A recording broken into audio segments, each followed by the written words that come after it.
11월은 감사의 달로 보냅니다. 우리의 개인과 또 가정과 일터와 교회와 사회나 나라, 국가 이런 모든 한 해 동안의 삶을 돌아보면서 하나님께서 우리에게 베풀어 주신 은혜를 돌아보는 이 달이 11월 감사의 달인데요.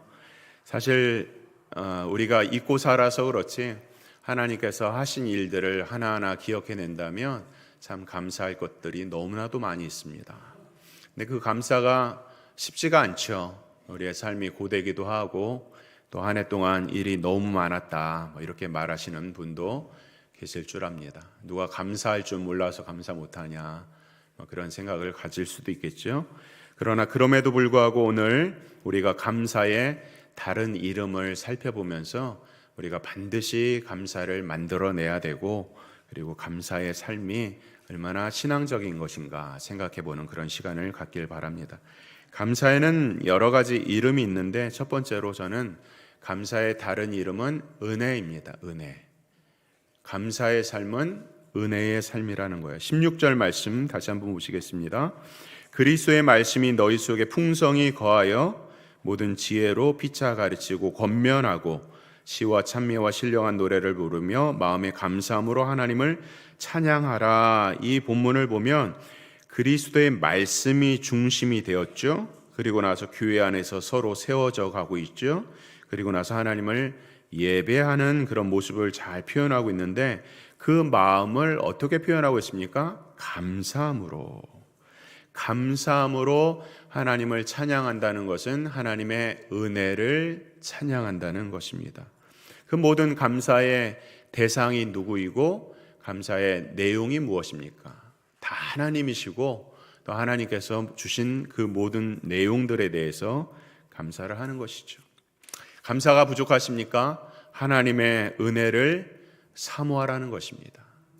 한 해 동안 베풀어 주신 하나님의 은혜를 사모하면 감사가 넘치겠죠. 제가 존경했던 어떤 목사님이 일찍 돌아가셨어요. 그리고 그 목사님이 남겨준 글 가운데 이런 글이 있습니다. 제가 한번 읽어드릴게요. 내가 살아가는 매일매일의 삶은 누군가의 수고로 이루어진 열매다. 내가 따뜻한 밥을 먹는 것도 농부들의 수고의 열매이고 내가 자가용을 타고 고속도로를 달리는 것도 누군가가 수고하여 차를 만들었고 누군가가 도를 만드느라 수고한 열매를 누리는 것이다. 내가 오늘이 있는 것은 부모님의 수고와 스승들의 수고 그리고 주변 사람들의 수고로 있는 것이고 특별히 내가 예수님의 사랑을 받고 목사가 되어 복음을 전하는 것도 주님의 수고와 전도자들의 수고가 있었기 때문이다. 그러기에 나도 남들의 수고로 내가 복을 누리듯 나도 남들을 위해 수고의 삶을 사는 것을 힘들어하지 말고 감사하자. 이런 삶을 살다가 이제 돌아가셨는데요. 그렇습니다. 사실 잠깐만요. 벌레가 이게 말씀을 방해한다고 벌레가 와 있습니다. 그렇습니다. 사실 원초적으로 우리가 먹고 마시고 또 누울 자리가 있는 거 얼마나 감사한 일인지 몰라요. 언제 합니까? 우리가 병원에 누워보면 압니다. 병원에 누워보면 어떻습니까? 먹어도 배설하지 못하는 그 괴로움을 겪어보면 우리가 편하게 먹고 누리고 이렇게 배설하고 잘 자고 이런 것들이 얼마나 감사한 일인지 몰라요. 건강 주시고 또 우리 가족들 보세요. 자녀 주시고 남편 사랑하는 아내 주시고 얼마나 감사한 일입니까? 또한 벌써 가을 이제 늦었지 않습니까? 봄, 여름, 가을, 겨울을 우리가 느낄 수 있고 즐길 수 있고 경험할 수 있다는 것도 감사한 일이에요. 어느 나라 가면 한여름밖에 없고 어느 나라 가면 겨울밖에 없어요. 봄, 여름, 가을, 겨울을 다 느낄 수 있죠. 무엇보다도 믿음의 동역자들과 함께 이런 신앙의 여정을 걸어간다는 것을 생각하면 정말로 감사한 것입니다. 그래서 오늘 이 감사를 만들어낼 때에 한 가지 더 덧붙이자면 고난 주신 것도 감사를 해야 합니다. 물론 쉬운 것이 아니죠. 어떤 이 바다에서 물고기를 잡으면 물고기를 육로를 통해서 이제 육지로 옮길 때에 그 안에 가지 한 마리를 넣는다고 그래요. 또는 뭐 메기를 넣는다고 하기도 하고 뭐 이런 이야기가 있지 않습니까? 실제로 그렇게 한답니다. 왜냐하면 그 물고기들을 그 수조 안에 갖고서 이제 육로로 한참 몇 시간을 달리다 보면 그냥 다 퍼져서 죽는 거예요. 그러나 천적이 있거나 아니면 자기를 잡아먹으려면 어떤 공격자가 있으면 그것을 피해 다니다 보면 이제 생생하게 살아서 이제 어떤 이제 업한장에 도착을 하게 되는 것이죠. 우리의 고난이 그런 것과 같은 것이다 말씀하고 있습니다. 가스펠 찬양 중에서도 하나님께서 우리에게 주신 장미도 감사하지만 장미꽃 가시도 감사한다. 고난에 대한 감사가 아니겠습니까? 어느 때든 어느 곳이든 가시와 같은 시간과 관계와 일들이 있다는 거예요. 그렇지 않습니까? 근데 그런 가시와 같은 일들과 관계와 시간 가운데서 시간이 지나서 한참 있다 보면 나도 모르게 한 발자국 더 성숙해 있고 성장해 있는 것을 보니 그것도 하나님의 은혜가 하나님의 은혜구나 이런 생각을 하게 되는 것이죠. 예수님께서 부활하시고 나서 제자들을 만났습니다. 그런데 제자들이 예수님을 알아보지 못했어요. 그러니까 예수님께서 부활에 대한 진리를 말씀하시면서 뭐라고 말씀하냐면 마음에 더디 믿는 자들이야. 마음에 더디 믿는 자들아 하면서 이런 고난을 받고 자기 영광에 들어가야 되지 않느냐.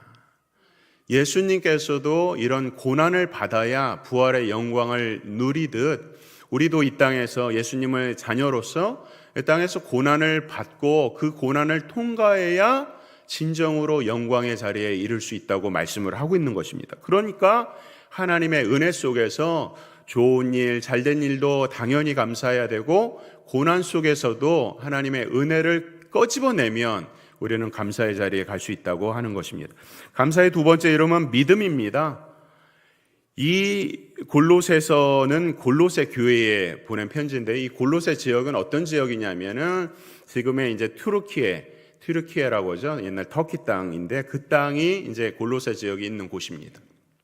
서쪽에는 그리스를 연결하는 에게해라고 하는 곳이 있고 동쪽에는 이제 유프라테스 강이 흐르는 그 중심에 있는 곳인데 이 골로새 지역은 양모가 굉장히 발달을 했다고 해요. 그래서 양모를 많이 생산하고 수송하고 판매를 하다 보니까 상업지구로 발전을 했습니다. 그런데 그 육로가 바뀌어서 골로새 지역의 좌측에 있는 라우디게아 아니면 히에라폴리스라고 하는 곳이 이제 도로가 개발되고 그쪽으로 통과를 하게 되니까 상업적으로 굉장히 쪼그라든 상태였습니다. 그런데다가 역사적인 기록을 보면 이 골로새 지역에 큰 지진이 나서 엄청난 재난을 받게 됩니다. 한마디로 경제적으로 너무나도 쪼그라진 그런 상태에 있었던 것이 바로 이 골로새 지역의 형편이었어요. 골로새 교회의 구성원들을 보니까 어떤 사람들이 나오냐면 아키포라고 하는 목사와 빌레몬, 오네시모 또는 num바 이런 사람들이 나오는데 이런 사람들의 이름을 보건대 이들은 이방인이었어요. 그러니까 유대인의 정통적인 교회가 아니고 비정통적인 교회가 바로 골로새 교회였어요. 그런데 이 골로새 교회에 문제가 발생한 것입니다. 사도 바울이 이 골로새서를 쓰게 된 이유는 그 안에 영지주의라고 하는 자들이 등장을 해가지고 교회를 굉장히 혼란스럽게 했어요. 오늘날로 말하면 교회 안에 한때 2000년대 초반인가요? 신천지들이 교회에 잔입해서 산 옮기기 이런 거 들어보셨죠? 그래서 교회를 통째로 신천지 교회로 옮겨버립니다. 추수꾼이라고 해서 들어와서 자신들 뭐라고 그러면 양의 탈을 쓴 늑대다 이렇게 훈련을 해요. 그래서 그들이 교회 안에 잠입을 해서 하나님의 교회를 망가뜨리고 또는 각종 신비주의자들 또는 무교회자들 이런 사람들이 현대에 있는 그런 사람들이 있는 것과 마찬가지로 골로새 교회는 굉장히 이단으로 말미암아 혼란했던 것입니다. 그런 어려움이 있었어요. 그런 가운데서 사도 바울이 이 골로새서를 쓸 때는 어떤 이유에 썼겠습니까? 그 교회가 온전히 세워지기 위해서 복음이 무엇이며 그 복음을 받은 교회가 무엇인지를 쓰고 있는데 그 안에 오늘 우리가 읽은 본문의 말씀처럼 감사가 있는 거예요. 게다가 생각해 보십시오. 골로새서는 우리가 소위 옥중서신이라고 하는 것입니다. 에베소서, 빌립보서, 골로새서, 빌레몬서가 옥중서신이죠. 열악한 감옥 안에서 쓰여졌는데 오늘날과 같이 감옥이 아니에요. 돌로 되어 있고 겨울에는 아주 차갑고 모든 것들이 열악한 최악의 그런 환경과 형편을 가진 것이 옛날의 감옥의 모습이었죠. 그래서 자신이 이제 옥중에 있을 때 너무 추우니까 두기고한테 내 겉옷을 좀 갖다 달라 할 정도로 이 사도 바울이 옥에서의 고통이라고 하는 것은 말할 것도 없는데 이제 그 감사를 만들어냈을 뿐만 아니라 고통당하고 여러 가지 경제적으로 또 이단으로 여러 가지 문제가 있는 이 골로새 교회를 향해서 감사라고 말씀을 하고 있는 거예요. 그런 면에서 감사는 권면을 넘어서서 명령인 것입니다.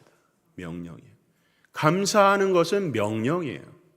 우리 신앙생활을 하는 모든 사람들은 감사를 만들어내야 합니다. 신앙생활은 감사고 감사는 명령이에요. 어떤 면에서 우리가 만약에 감사가 부족하다 하면은 우리는 신앙적인 위기를 맞고 있을지도 모릅니다. 자신을 잘 돌아봐야 되는 거예요. 그러면 신앙생활이 무엇인가? 오늘 본문을 통해서 신앙생활이 무엇인가를 좀 살펴볼 필요가 있습니다. 15절을 말씀해 보니까 그리스도의 평강이 너의 마음을 주장하게 하라. 너희는 평강을 위하여 한 몸으로 부르심을 받았나니 너희는 또한 감사하는 자가 되라. 이렇게 말씀하고 있죠. 감사하는 자가 되기 위해서 먼저 무엇을 말씀합니까? 평강을 말씀하고 있어요. 평강. 그러면 이 평강은 어떻게 올까요? 그 앞절에 14절의 말씀에 보면 어떤 내용이 있냐면 이 모든 것 위에 사랑을 더하라 라고 말씀하고 있어요. 평강을 누리기 위해서는 사랑이 있어야 돼요. 그러면 사랑 이전에는 뭐가 있어야 될까요? 13절에 있어요.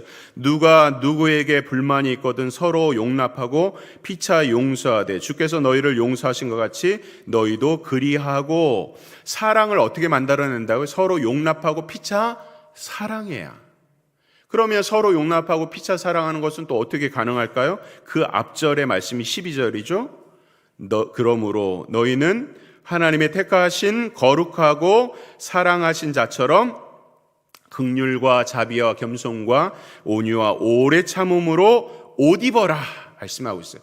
신앙생활에 5가지 덕목이 있는데 첫째는 긍휼이요, 둘째는 자비요, 셋째는 겸손이요, 넷째는 온유요, 5번째는 오래 참으라는 거예요. 이 항목 자체가 우리가 많은 묵상이 필요한 내용들인데 어쨌든 이 신앙의 5가지 둘러진 것들을 갑옷으로 비유를 할 수 있어요. 옷을 입어라, 갑옷을 입어라. 그래서 자비와 긍휼과 겸손과 온유와 오래 참음이라는 갑옷을 입어요. 그럼 갑옷을 입어서 단단해지지 않습니까? 그러면 이 앞뒤에 갑옷을 잡아매는 어깨끈이 있어야 되는 거예요. 그 어깨끈이 무엇일까요? 서로 용납하고 피차 사랑하는 것입니다. 근데 그렇게 어깨끈을 꺼서 앞뒤로 다 갑옷을 입었는데 그렇게 하면 갑옷이 튼튼합니까? 아니죠. 허리띠로 완전히 갑옷을 둘러매야 되는 거예요. 그것이 무엇입니까? 사랑인 것입니다. 네, 사랑. 그렇게 갑옷으로 허리에 띠를 띤 사랑과 양쪽 어깨에 서로 용납과 피차 사랑을 가지고 갑옷 흉부에는 긍휼과 자비와 온유와 오래 참음과 겸손이라고 하는 그리스도인의 성품을 가지고 나아가면 어떻게 될까요? 평강이 찾아오게 되는 거예요. 신앙생활은 믿음의 생활이에요. 그렇게 갑옷을 입은 장부와 같이 믿음의 사나이 같이 옷을 입고 갑옷을 양쪽에 입고 어깨띠를 띠고 서로 용납하고 사랑하면서 사랑으로 줄을 매면 그때는 어떤 공격이 와도 거뜬하게 물리칠 수 있는 거예요. 그럼 어떻게 되면 평강이 오는 거예요. 평강. 그러면 그때에 비로소 감사라는 것이 가능하게 된다는 거예요. 신앙생활은 그렇다는 거예요.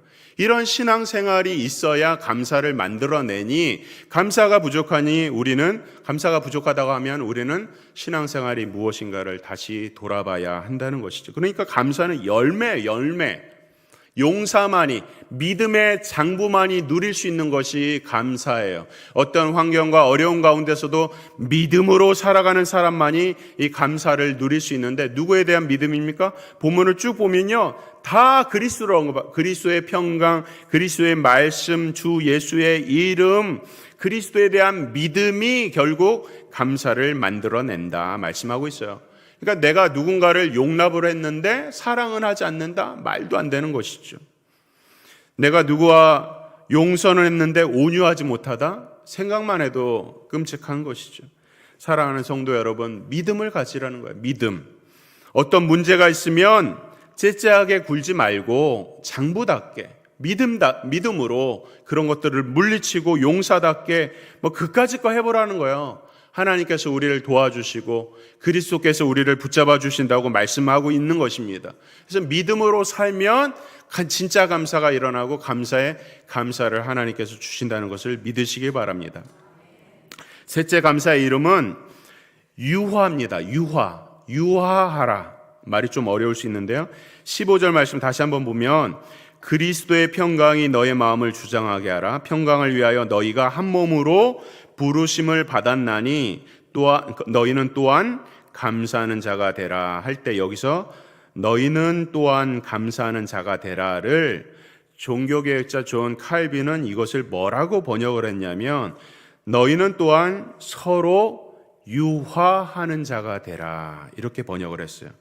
하나님께서 우리에게 평강을 주시는데 이 평강은 거저 받는 것이 아니라 다른 사람과의 관계 속에서 아까도 말씀드린 것처럼 서로 용납하고 피차 사랑하듯이 서로 유화하는 관계가 돼야지 이 평강을 누릴 수가 있는 거예요. 다른 사람과의 관계가 안 좋은데 어떻게 평강이 찾아오겠어요? 이기적인 사람은 가능하겠죠. 그러나 진정한 신자는 다른 사람과의 관계에서 조금만이라도 마음이 상하고 어려우면 평강을 잃어버리는 거예요. 그러니까 서로 유화하라는 거예요. 유화. 평화는 그저 가만히 있을 때 이루어지는 것이 아니라 평화를 깨트리려고 사탄이 언제나 도전을 하는 거예요. 우리의 신앙의 여정에 언제나 도전을 하듯이 그 가운데 우리의 평화를 깨트리려고 하는 거예요. 그래서 다른 사람과의 관계, 어떤 일에서 상하고 그런 것들을 하는 거예요. 계속 도전을 하는 것이죠. 그래서 오늘 뭐라고요? 감사라고 하는 것은 그냥 이루어지는 것이 아니라 본문 말씀에 보면 그리스도의 평강이 너의 마음을 주장하게 하라.